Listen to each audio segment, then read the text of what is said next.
여러분, 오늘 제가 드릴 이야기는 좋은 음식 이야기가 아닙니다. 잘못 먹으면 오히려 배만 더부룩해지고 콜레스테롤도 그대로일 수 있습니다.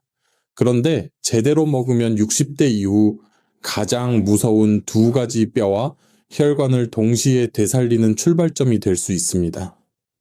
며칠 전 제 진료실에 오시는 67세 김 어르신이 대학병원 검진 결과지를 들고 오셨습니다.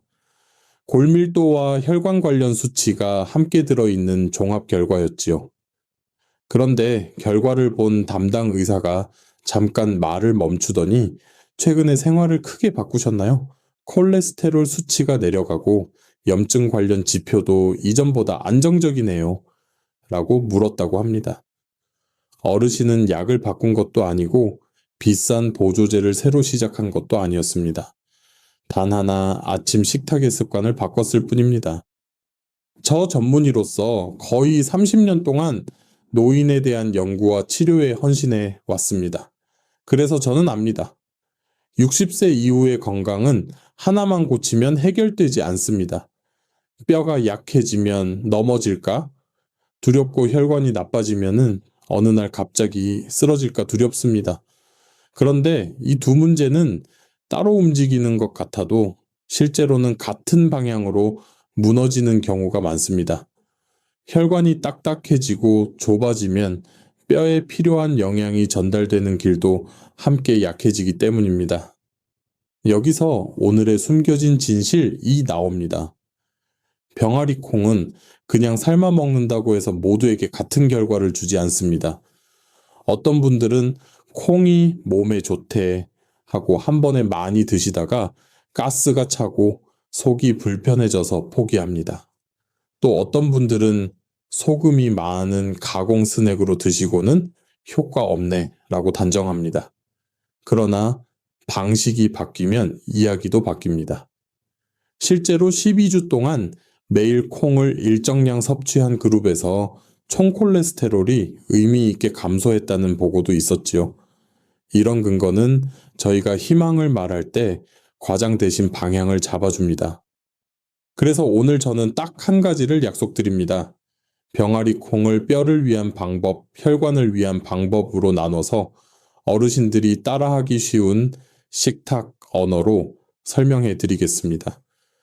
그리고 가장 중요한 것, 병아리 콩을 무엇과 함께 드셔야 속이 편안하면서도 효과가 살아나는지 제가 임상에서 자주 권하는 조합으로 풀어드릴 겁니다.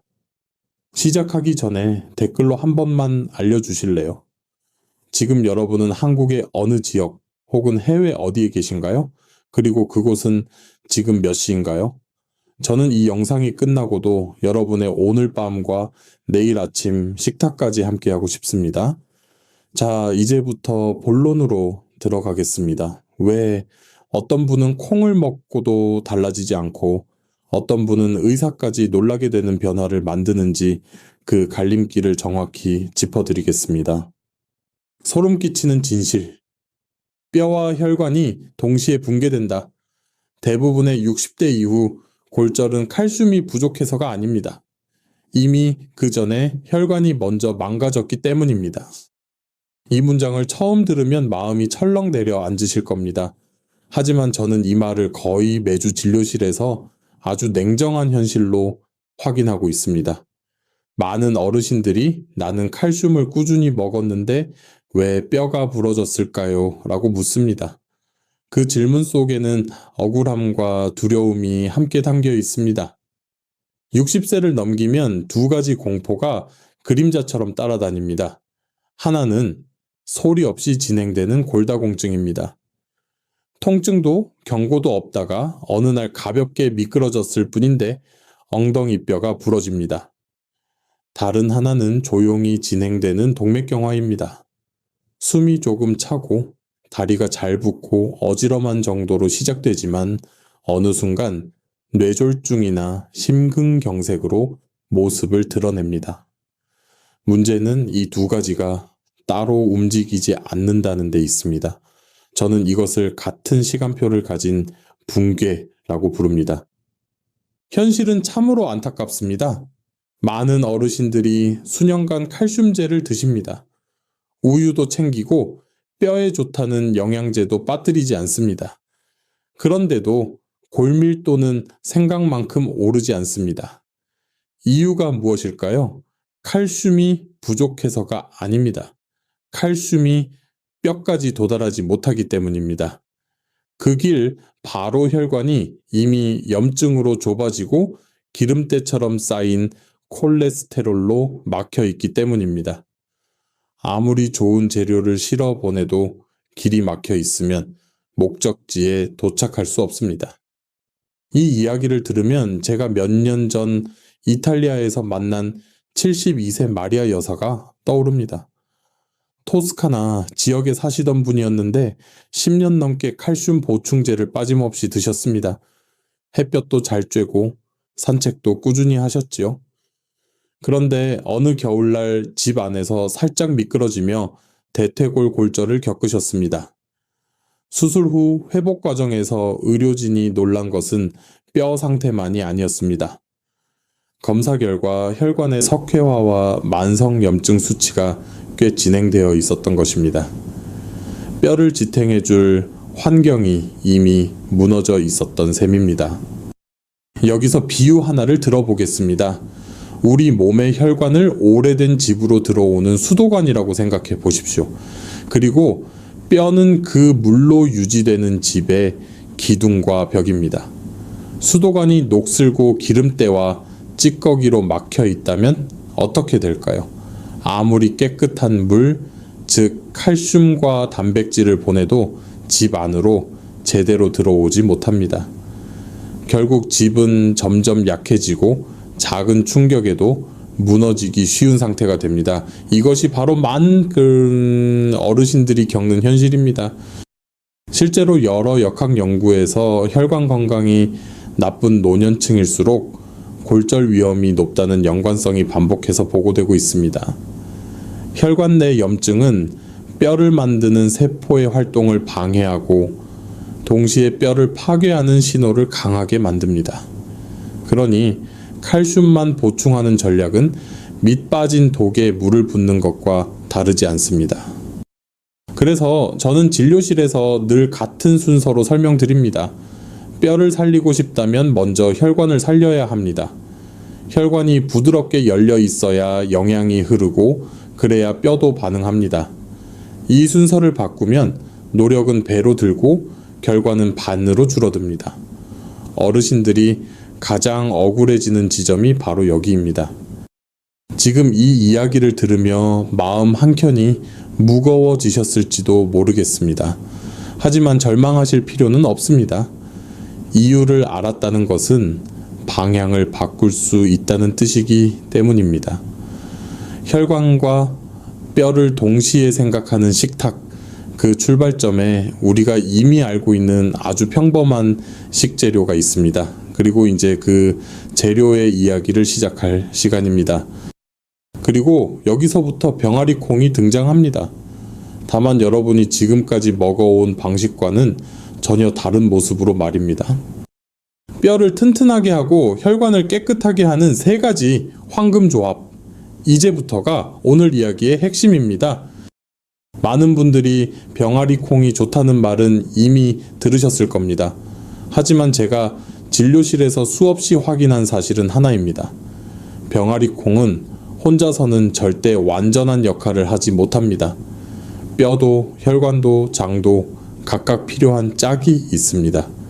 이 궁합을 맞추지 않으면 아무리 좋은 콩도 반쪽짜리 효과에 그치고 맙니다. 먼저 오늘 이야기의 중심 음식은 분명히 말씀드리겠습니다.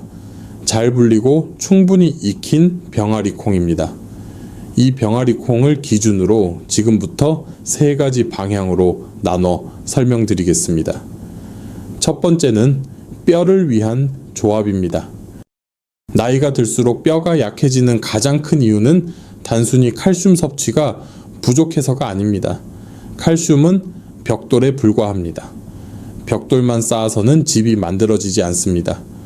그 벽돌을 서로 붙잡아주는 접착제가 필요합니다. 저는 이것을 환자분들께 생물학적 접착제라고 설명합니다. 이 역할을 하는 것이 바로 마그네슘과 양질의 식물성 단백질입니다.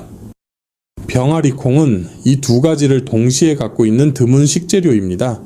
하지만 여기서 한 단계가 더 필요합니다.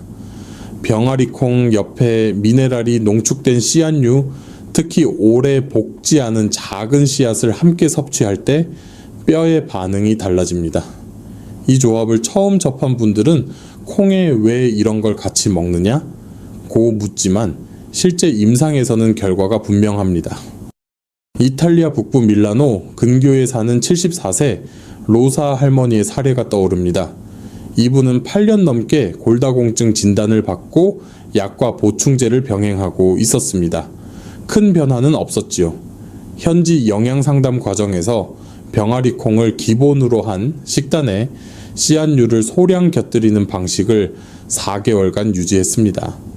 이후 검사에서 골밀도 수치가 극적으로 상승했다고 말할 수는 없지만 분명한 개선 추세가 관찰되었습니다. 무엇보다 중요한 것은 더 이상 수치가 떨어지지 않았다는 점이었습니다. 노년기에서는 이것만으로도 매우 의미 있는 결과입니다. 유럽 골대사 관련 학술지에서도 비슷한 내용을 보고합니다. 칼슘 섭취량이 같더라도 마그네슘 섭취가 충분한 그룹에서 골절 위험이 낮았습니다. 즉, 병아리콩과 미네랄 씨앗의 조합은 뼈를 붙잡아주는 구조를 만드는 데 도움을 줍니다.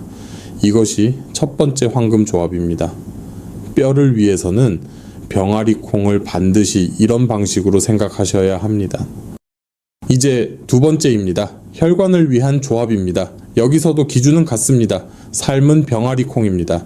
그런데 혈관 문제를 가진 분들이 병아리콩을 먹고도 별 느낌이 없다고 말하는 이유는 흡수 단계에서 막히기 때문입니다.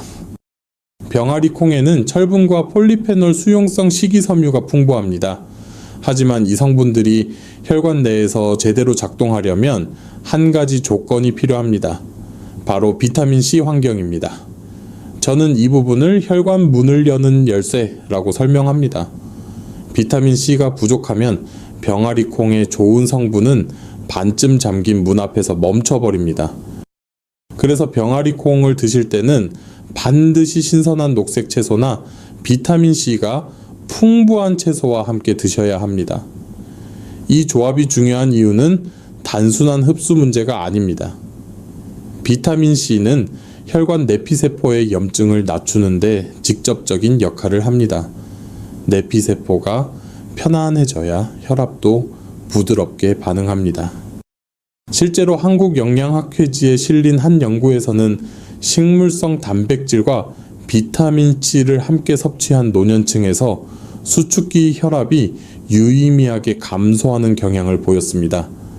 이것은 약이 아니라 식탁의 변화로 얻은 결과였습니다. 제가 강조하고 싶은 점은 바로 이것입니다. 병아리콩은 혈관을 청소하는 것이 아니라 혈관이 스스로 회복할 환경을 만들어준다는 점입니다. 세 번째 조합은 가장 많은 분들이 놓치는 부분입니다. 바로 장입니다. 저는 늘 말씀드립니다. 장이 무너지면 뼈도 혈관도 다시 무너진다고요. 병아리콩은 장을 살릴 수 있는 강력한 도구이지만 동시에 장을 힘들게 할 수도 있는 식재료입니다. 이 차이는 아주 작은 선택에서 갈립니다. 병아리콩에는 프리바이오틱 섬유가 풍부합니다. 이것은 유익균의 먹이입니다. 그런데 먹이만 있고 군대가 없으면 어떻게 될까요? 장 속 환경은 오히려 혼란스러워집니다. 그래서 병아리콩은 반드시 발효식품과 함께 가야 합니다. 이 조합이 완성되면 장 속 염증 반응이 눈에 띄게 달라집니다. 일본과 한국에서 진행된 장내 미생물 연구에서도 콩류와 발효 유제품을 함께 섭취한 그룹에서 염증 마커가 감소하고 미네랄 흡수율이 증가한 결과가 보고되었습니다. 이것은 곧 뼈와 혈관의 환경이 함께 좋아진다는 뜻입니다. 여기까지 들으시면서 아마 마음속으로 이런 질문이 떠오르셨을 겁니다. 나는 세 가지 중 어떤 조합이 가장 필요할까? 뼈가 걱정되시는 분도 있고 혈압이 더 무서운 분도 있고 배가 늘 불편한 분도 계실 겁니다. 그것이 정상입니다. 중요한 것은 병아리 콩이라는 중심을 놓치지 않는 것입니다. 하지만 여기서 아주 중요한 경고를 하나 드려야 합니다. 이 세 가지 황금 조합은 단 한 가지 실수로도 모두 무너질 수 있습니다. 불리는 과정 익히는 정도 먹는 양 보관 상태 중 하나만 어긋나고 약이 아니라 독이 됩니다. 그래서 다음으로는 여러분이 가장 자주 범하는 치명적인 실수들에 대해 정확히 짚어보겠습니다. 이것을 모르고는 지금까지의 모든 이야기가 무의미해질 수 있습니다. 과학적 설명 병아리 콩을 먹을 때 저지르는 4가지 실수. 지금부터 말씀드릴 내용은 어쩌면 오늘 영상에서 가장 중요하고도 가장 위험한 부분일 수 있습니다. 왜냐하면 많은 분들이 병아리 콩을 건강식이라고 믿고 먹으면서 실제로는 매일같이 몸을 서서히 괴롭히고 있기 때문입니다. 저는 진료실에서 콩을 먹고 더부룩해졌다, 가스가 차서 잠을 못 잤다, 오히려 수치가 안 좋아졌다는 이야기를 수없이 들었습니다. 그 원인은 거의 예외 없이 같은 4가지 실수로 모아집니다. 첫 번째 실수는 병아리 콩을 충분히 불리지 않는 것입니다. 이 실수는 너무 흔해서 많은 분들이 실수라고조차 생각하지 않습니다. 시간이 없어서 몇 시간만 불렸다, 어차피 끓일 건데 괜찮겠지? 라는 말 정말 많이 듣습니다. 하지만 이것은 선택이 아니라 필수 과정입니다.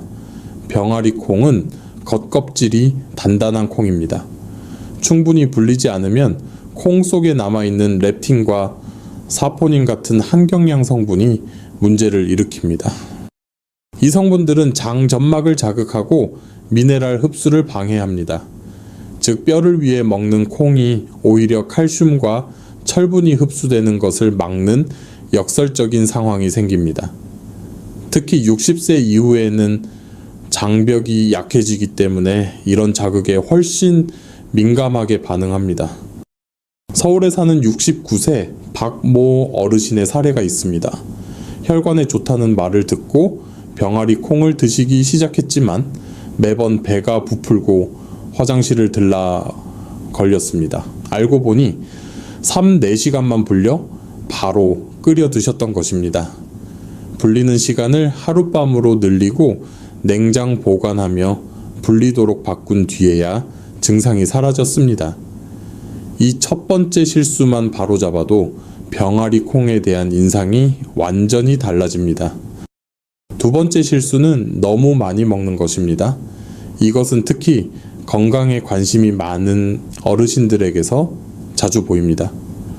몸에 좋다니까 많이 먹을수록 좋겠지 라는 생각입니다. 하지만 병아리 콩은 단백질과 식이섬유가 매우 풍부한 식품입니다.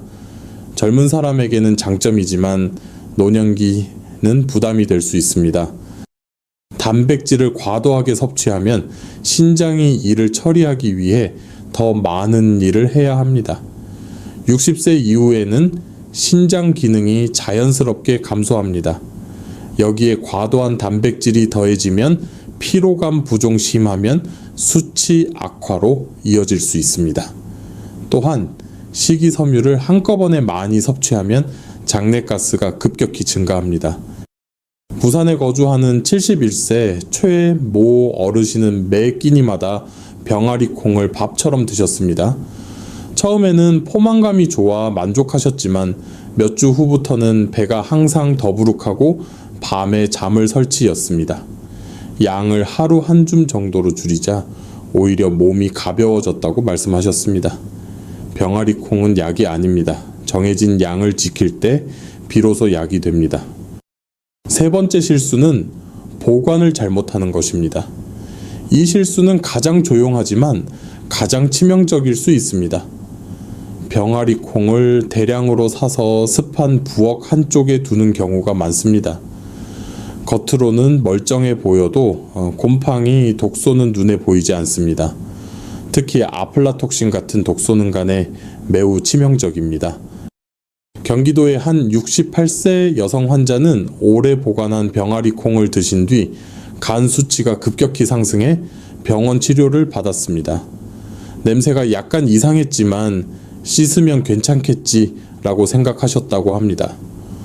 콩류는 반드시 건조하고 서늘한 곳에 가능하면 밀폐 용기에 보관해야 합니다. 삶은 콩은 냉장 보관 후 2-3일 이내에 섭취해야 합니다. 이 원칙을 어기면 건강식은 독이 됩니다.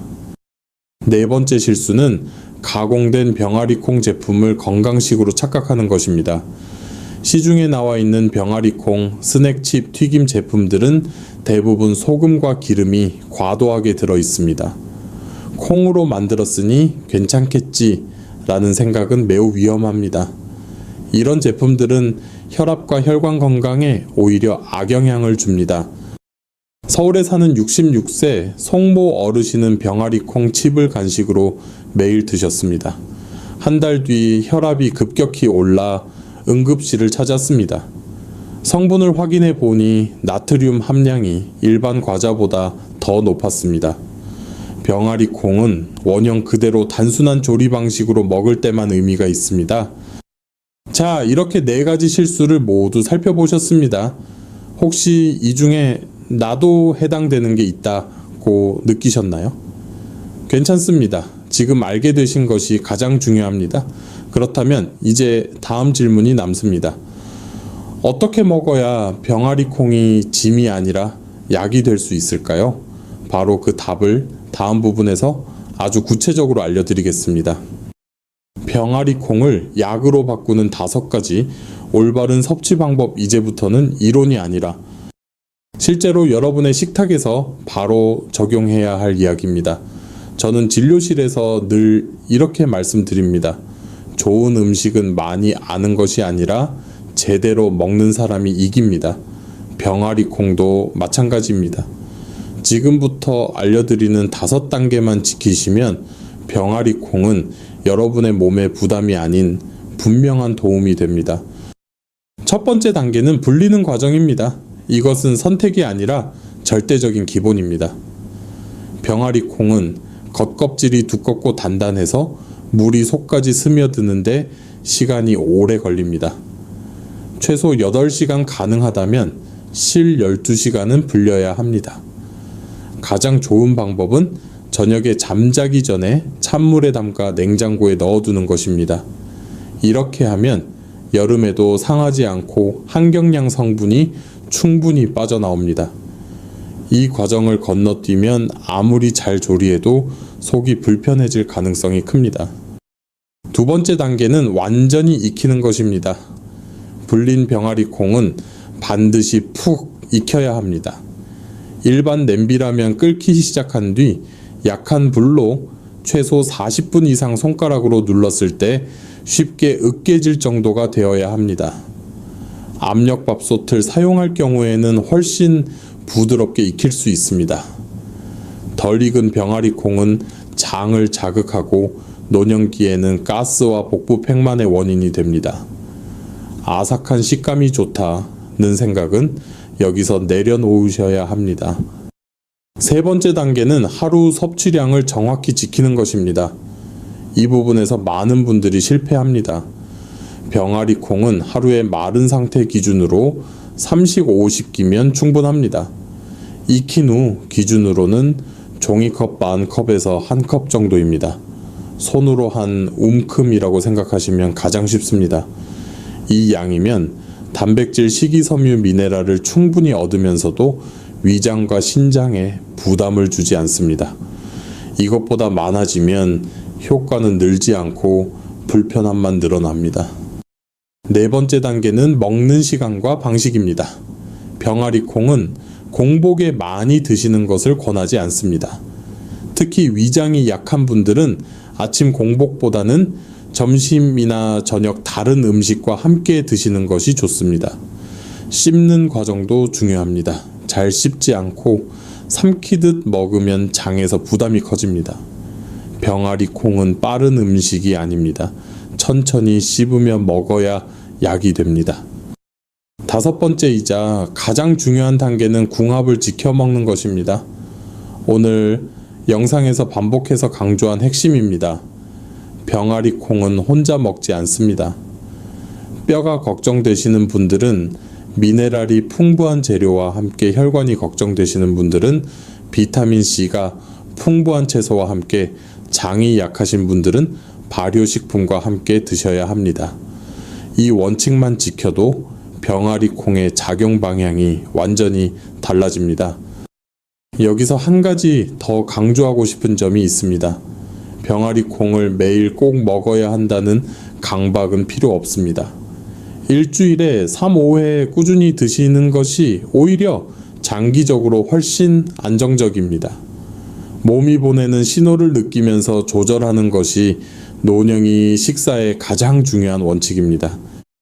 마지막으로 보관에 대해 말씀드리겠습니다. 불리고 삶은 병아리 콩은 반드시 냉장 보관하시고 2, 3일 이내에 드셔야 합니다. 냄새가 조금이라도 이상하면 미련 없이 버리셔야 합니다. 건강을 위해 먹는 음식이 건강을 해치는 원인이 되어서는 안 됩니다. 이 5단계를 정리하면 아주 간단합니다. 충분히 불리고 완전히 익히고 양을 지키고 천천히 먹고 반드시 궁합을 맞춘다. 이것이 제가 30년 가까이 노인 환자분들께 반복해서 전해온 병아리 콩 섭취의 정답입니다. 오늘 이야기를 여기까지 함께 해주신 여러분 정말 감사드립니다. 이제 이 영상의 핵심만 차분히 정리해 드리겠습니다. 복잡하게 기억하실 필요는 없습니다. 3가지만 마음에 담으시면 됩니다. 첫째, 60세 이후의 문제는 단순히 칼슘 부족이 아닙니다. 혈관이 먼저 약해지면 아무리 좋은 영양도 뼈까지 도달하지 못합니다. 그래서 뼈를 지키고 싶다면 반드시 혈관을 함께 생각해야 합니다. 둘째, 병아리 콩은 뼈와 혈관장을 동시에 도울 수 있는 매우 좋은 식재료입니다. 하지만 아무렇게나 먹으면 효과가 없습니다. 반드시 충분히 불리고 완전히 익히고 양을 지키며 혼자가 아닌 올바른 궁합과 함께 드셔야 합니다. 셋째, 건강은 급하게 만드는 것이 아닙니다. 하루아침에 좋아지길 기대하지 마십시오. 작은 식탁 습관 하나를 바꾸는 것이 넘어지지 않는 다리와 막히지 않는 혈관을 만드는 시작입니다. 여러분께 꼭 드리고 싶은 말씀 하나가 있습니다. 이 영상은 어디까지나 건강 정보를 나누기 위한 것이며 개인의 질병 진단이나 치료를 대신할 수는 없습니다. 기존에 질환이 있거나 약을 복용 중이시라면 반드시 담당 의료진과 상담하시기 바랍니다. 그럼에도 불구하고 오늘 이 영상이 여러분의 식탁과 생각을 조금이라도 바꾸는 계기가 되었다면 저는 의사로서 더 바랄 것이 없습니다. 영상이 도움이 되셨다면 좋아요와 구독으로 응원해 주시고 댓글로 여러분의 나이와 계신 곳을 남겨주시면 제가 하나하나 읽어보겠습니다.